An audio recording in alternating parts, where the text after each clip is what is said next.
John, let me bring you over to credit default swaps. We like a bit of spreads between the Italian BTPs and German bonds.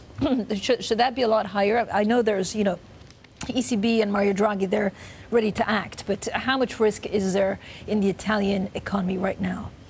Well, thankfully, the economy is growing above trend. So if you had to choose a moment to have a mini political crisis, this is a somewhat favorable one. And thankfully, also, the ECB is still doing QE. That said, if you have two non-mainstream parties, both of whom favor fiscal easing, it seems highly likely you get looser budgetary policy, and that should mean a slight spread concession. Yeah.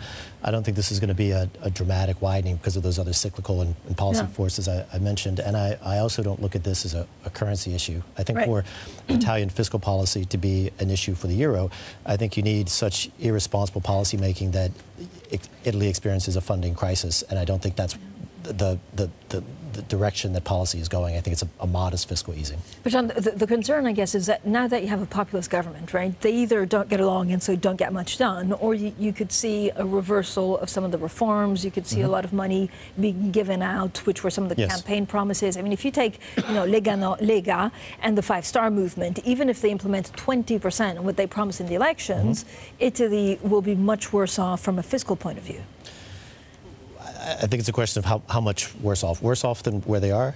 Absolutely. Is it so much worse off that they breach the 3% deficit to GDP limits? Is it so worse off that they have difficulty funding themselves? I'm not convinced that actually the level of suboptimal policy making is going to be that extreme. But to me, this is a reason why you wouldn't want to own the bonds, and you'd also be pretty neutral on the currency. Right. John, where's suboptimal euro for Italy right now? Can they get business done with a euro dollar where it is, or do they need a different valuation to be optimal? Well, with the euro where it is, they are managing to deliver above trend growth. That might only be a 1 to 1.5% run rate, but given that Italy's trend rate of growth is maybe 0.5%, what they're delivering now is pretty impressive by Italian standards. 100% agree that if the euro were 10 or 20% lower, this would be even more helpful to Italy. But even if the currency stayed around 120, let's say between 120, high 120s for the next year or so, I don't think this is going to be the binding issue on Italian growth. I think it's going to be more where borrowing rates go if you have irresponsible fiscal policy and QE has ended by the end of 2018. I think that's when things could get quite difficult for the economy.